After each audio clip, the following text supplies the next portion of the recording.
Welcome to Too Fond of Books. My name is Janelle, and this is part of my favorite books of 2020 series. In this video, I am going to share with you my top 10 favorite rereads of 2020.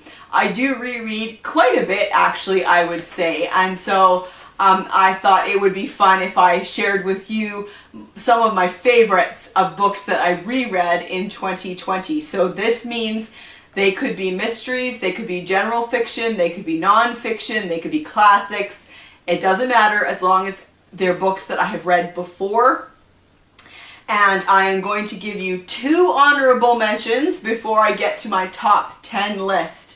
First up in honorable mentions is The Gripping Beast by Margot Wadley. This is a mystery set on a remote island in Scotland on the Orkney Islands.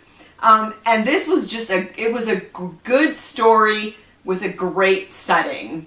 And I've read this a few times now, and I always enjoy it whenever I go back to this one. And then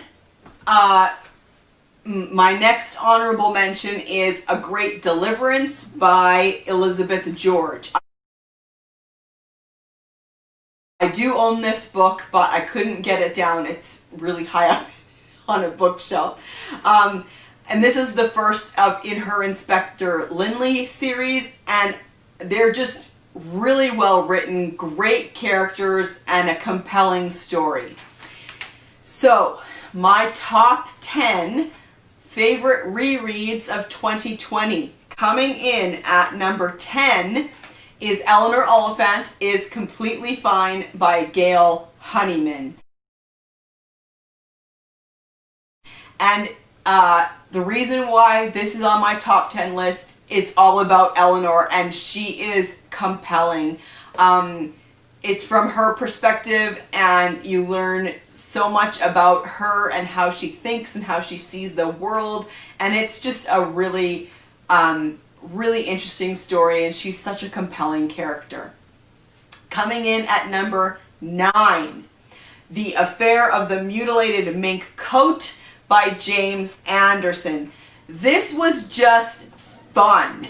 It was a 1930s mystery set in a manor house, and it has everything you want from a Golden Age mystery. It's really the author's nod to Golden Age mysteries, his honor of Golden Age mysteries. It's got everything. A country house party, mistaken identities, secret passages, long-lost relatives, multiple suitors, bridge, people sneaking around at night. Like, it was just so fun. Coming in at number 8, The Lord of the Rings. All 3 to make up The Lord of the Rings. This is The Return of the King, but I am also including Fellowship of the Ring and The Two Towers. I hadn't read this for a long time until I reread it this year, like years. But I was just reminded again how amazing these 3 books are. It's just so epic. Tolkien has created a world and histories and characters that really feel, they just feel real. And the timeless themes of good versus evil, courage, loyalty, home, family, power, death, mercy, hope, consequences, love. It's just epic. And so even if you don't read fantasy, I would recommend that you read this anyway, because it is such a worthwhile reading experience. It's really so fun.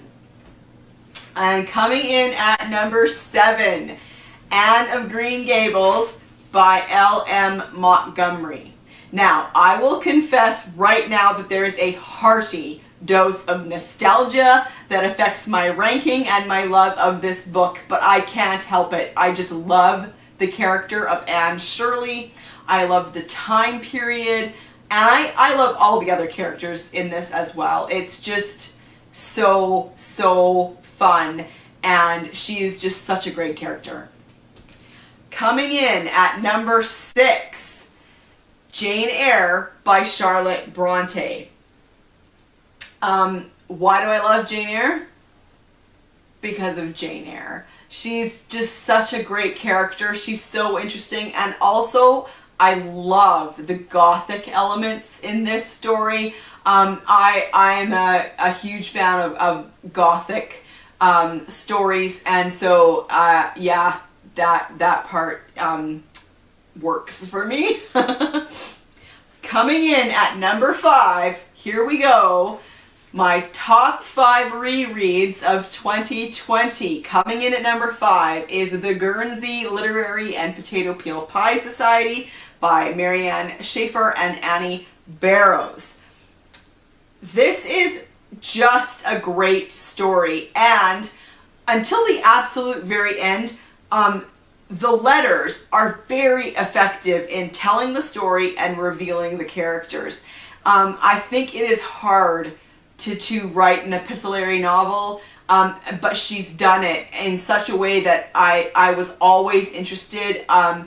She revealed the story really well through letters, more so than I thought was possible. And you got to know characters so well, even though you're just reading letters. And so, yeah, I just really, really like this story. Coming in at number 4, Pride and Prejudice by Jane Austen. What can you say that hasn't already been said? But this is an excellently crafted story. It's an excellently crafted book. It's a great story with interesting characters, but I think that's why it's on my list of top 10, why it's number 4 on my list, is because it is an excellently crafted book. Coming in at number 3, Sense and Sensibility by Jane Austen. You will notice here that I reread a lot of Jane Austen this year, but it was so fun, and I loved participating in Jane Austen July. And Sense and Sensibility is a Jane Austen that I just love. I just love this story.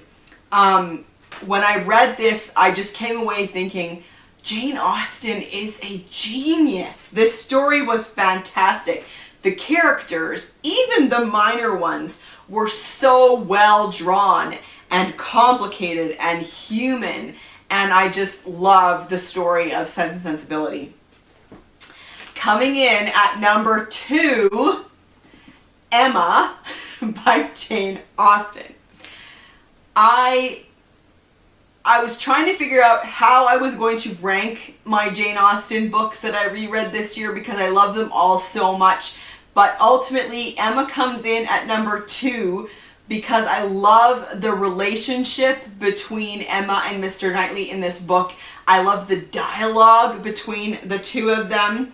The Eltons are just horrific characters. They just make my skin crawl. They're awful. They're cringeworthy. But yeah, it's such a great book. The plot is so interesting. The characters are so interesting. I mean, Emma goes through such a transformation. It's fantastic. I love the tone of the book. I just love it. I love Emma so much. And coming in at number 1, my favorite reread of 2020 is An Instance of the Fingerpost by Iain Pears. This historical mystery is set during one of my favorite time periods, and so it is 1663. It is set in Oxford, which is a place that I love and I love to read about. But ultimately, this is my top reread of 2020 because this book is a masterclass in the power of the narrator to influence the understanding of the reader.